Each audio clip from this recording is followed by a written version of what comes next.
Hey everyone, welcome to my channel. तो ये है ग्रेड 3 की ईवीएस की बुक, जिसमें ये सारे कंटेंट्स हैं। ये चैप्टर हैं living in a family, about ourselves, then our basic needs. ये यूनिट्स हैं जो मैं आपको बता रही हूँ। The living world, caring ourselves, our India, our earth and human civilization. And under these units we have different chapters, and total we have 18 chapter in this. So हम क्या करेंगे, हम वन बाय वन हर एक chapter को पढ़ेंगे and समझने की कोशिश करेंगे, एंड देन आपके साथ मैं इसकी वर्कशीट्स भी शेयर करूँगी।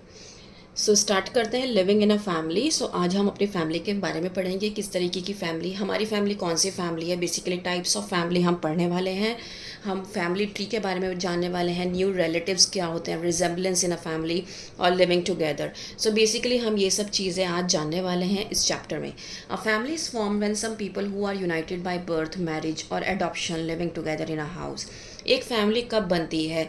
जब या तो आप किसी का बर्थ हो या किसी की मैरिज हो, ठीक है, या फिर आपने किसी को अडॉप्ट किया हो, तो वो क्या कहलाती है? फैमिली कहलाती है। जैसे कि आप अपने पेरेंट्स को देखो, आपके मम्मी पापा की शादी हुई तो मम्मा क्या हुई, अपने घर से पापा के घर में आई, तो वो एक फैमिली बनी, राइट? मम्मी पापा की एक फैमिली बनी। देन उसके बाद आप हुए, ठीक है, तो आप तीनों मिलके क्या हो गए? एक फैमिली हो गए, मम्मी पापा और बेबी। सो इस तरीके से क्या होता है कि हमारी जो फैमिली बनती है वो कैसे बनती है? जब किसी का घर में बर्थ होता है, किसी के घर में शादी होती है, कोई घर में आता है, या फिर हम किसी को अडॉप्ट करते हैं, तो क्या होता है? एक फैमिली बनती है, एक घर बनता है। और जब हम एक घर में रहते हैं सब साथ, तो उसी को हम फैमिली कहते हैं। Families are of different types, let us learn about in detail. So जैसे कि मैंने कहा था कि हम इसमें टाइप्स ऑफ फैमिली पढ़ने वाले हैं।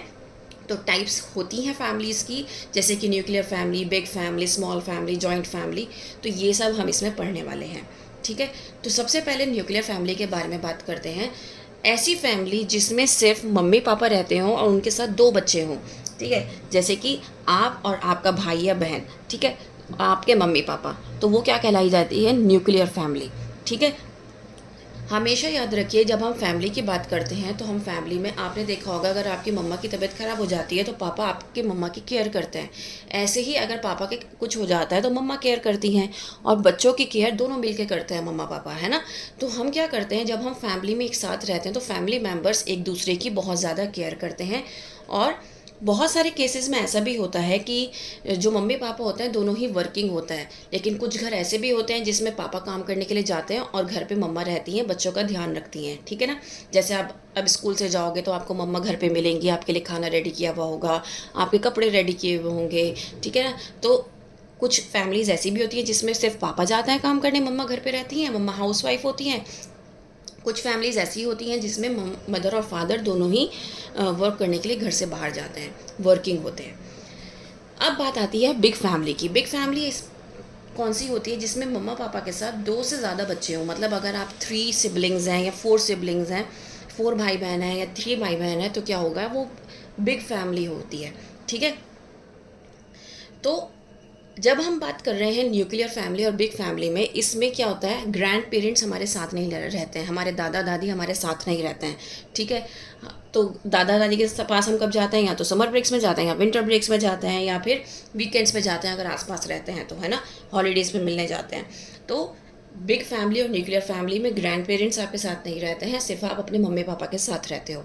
न्यूक्लियर फैमिली वो होती है जिसमें सिर्फ 2 बच्चे और मम्मा पापा होते हैं। और हमारी बिग फैमिली वो होती है जिसमें 2 से ज़्यादा बच्चे हों, 3 और 4, ठीक है। जॉइंट फैमिली की बात जब हम करेंगे तो जॉइंट फैमिली में आप, आपके मम्मी पापा, आप, आपके ताऊ जी ताई जी, आपके चाचा चाची, उनके बच्चे, आपके कज़िन्स, और क्या कहते हैं, आपके दादा दादी, सब साथ रहते हैं, तो उसको क्या कहते हैं? हम जॉइंट फैमिली कहते हैं, ठीक है। अब जब हम जॉइंट फैमिली में रहते हैं तो हमारे जो काम हैं वो भी बटे हुए होते हैं कि मुझे ये वाला काम करना है। जैसे आपकी मम्मी को सुबह का काम करना है, आपकी चाची को दोपहर का काम करना है, आपके ताई जी को शाम का काम करना है। तो इस तरीके से क्या करते हैं? काम को बांट लेते हैं, और जब काम को बांट लिया जाता है तो इस तरीके से हम एक दूसरे की हेल्प कर रहे होते हैं, राइट। जैसे कि किसी को सब बच्चे एक टाइम पे शाम में पढ़ने के लिए बैठ गए, तो किसी एक ने, जैसे सुबह में आपकी मम्मा ने काम कर लिया था, तो शाम में आपकी मम्मा क्या कर रही है? सारे बच्चों को पढ़ा रही हैं। तो ये क्या है? एक दूसरे की हेल्प करना है, राइट। और जब हम बहुत सारे कज़िन्स और सब मिलते हैं तो हम खेलते भी तो बहुत ज़्यादा है ना, तो हमें एन्जॉयमेंट भी बहुत होता है, क्योंकि हम जब फैमिली में रहते हैं तो हम खेलते भी हैं। अब सिंगल पेरेंट फैमिली भी होती है। तो सिंगल पेरेंट फैमिली में क्या होता है कि जो बच्चा होता है वो सिर्फ़ और सिर्फ अपनी मदर के साथ या फिर फादर के साथ रह रहा होता है, तो वो कहलाता है single child family, single family, ठीक है, सिंगल पेरेंट फैमिली। कुछ फैमिलीज़ ऐसी होती हैं जिसमें क्या करते हैं, बाहर से बच्चे को अडॉप्ट किया जाता है, लीगली अडॉप्ट किया जाता है, ठीक है, अपनी फैमिली को कंप्लीट करने के लिए। वो जैसे कि हमने स्टार्टिंग में पढ़ा था, फैमिली क्या होती है, जब बर्थ होता है, किसी की मैरिज होती है या फिर अडॉप्शन होता है, तो क्या कहलाती है, वो फैमिली कहलाती है। तो यहाँ पर हम वही पढ़ रहे हैं, एडॉप्शन के बारे में पढ़ रहे हैं। एडॉप्शन के बारे में यहाँ पे क्या कहा जा रहा है कि जब आपको फैमिली पूरी करनी है, आपने अडॉप्ट किया है किसी को, तो वो आपके साथ आपकी फैमिली में रहेगा और आप उसके पेरेंट्स बन जाओगे, right. Now family tree, family tree में जैसे कि मैंने आपको बताया था, बिग फैमिली में, जॉइंट फैमिली में क्या होता है कि हम अपने चाचा चाची, ताऊ जी, ताई जी, अपनी आंट, अपने कज़िन्स, अपने दादा दादी के साथ रहते हैं, ठीक है ना। तो वही चीज़ अब यहाँ पे आप समझो, एक फैमिली ट्री के उसमें दादा दादी हैं, दादा दादी के 3 बच्चे हैं, जैसे कि आपके पापा, आपके अंकल और आपकी आंट, ठीक है, 2 आंट, 4 बच्चे हैं, ठीक है। तो आपके दादा दादी जो हैं वो फर्स्ट जनरेशन हो गई, सेकंड जनरेशन आपके पापा की फैमिली हो गई, जैसे कि आपके पापा, आपके अंकल और आपकी 2 आंट, ठीक है। और अब तीसरी जनरेशन कौन सी हो गई, जो आपकी है, जैसे कि आप अपने पापा के बच्चे हो, आप अपने पापा के बेटे हो, तो आप क्या हो गए, आप थर्ड जनरेशन हो गए, और आपके कजिन्स भी थर्ड जनरेशन में ही आते हैं। समझ में आया। नेक्स्ट है न्यू रिलेटिव। न्यू रिलेटिव का मतलब क्या होता है, जब देखो सपोज़ करो आपके अंकल की शादी हुई, तो आपके अंकल की जब शादी हुई तो आपकी जो आंट आई वो बाहर से आई, राइट। तो शादी में अपना घर छोड़ के वो घर आपके साथ, आपके अंकल के साथ रहने के लिए आई। सो एक न्यू रिलेटिव जो है वो ऐड हो गया आपकी फैमिली में, राइट। ऐसे ही अगर कोई बच्चा बॉर्न हुआ है, ठीक है, घर में आपका कोई बेबी ब्रदर या बेबी सिस्टर आया है, तो वो क्या है, वो एक न्यू रिलेटिव है, जो कि एक आपकी फैमिली है नाउ, ठीक है। ऐसे ही अगर किसी बेबी को अडॉप्ट किया है तो वो भी क्या है, न्यू फैमिली है, ठीक है। तो इस तरीके से ये न्यू रिलेटिव्स हैं, ये सारे न्यू रिलेटिव्स हैं जो आपकी फैमिली में ऐड ऑन हुए हैं और अब आपकी फैमिली है।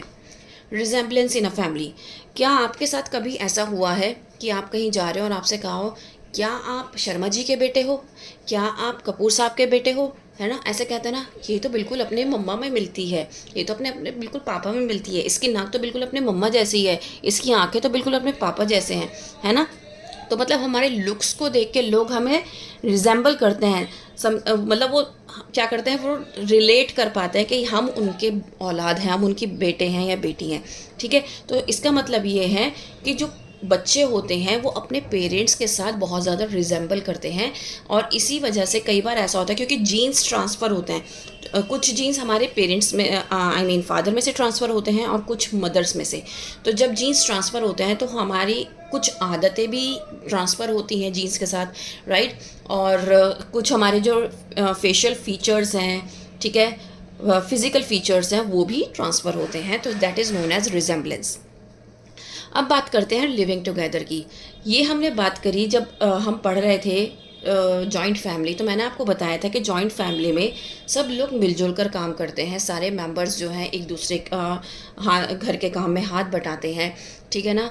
छोटे छोटे कामों में हम एक दूसरे की हेल्प करते हैं, और जो बच्चे होते हैं बच्चों से भी काम कराया जाता है कि जैसे डाइनिंग टेबल जो है वो सेट करा दी, अपने टॉयज़ जो है जगह पर रखो, पढ़ने के बाद अपने बुक्स उठा कर रखो, अपना बैग खुद से लगाओ, अपनी यूनिफॉर्म पे प्रेस करके रखो, आयरन करके रखो, राइट। अपने स्कूल शूज़ को पॉलिश करो, अपना टाइम टेबल लगाओ सुबह के लिए।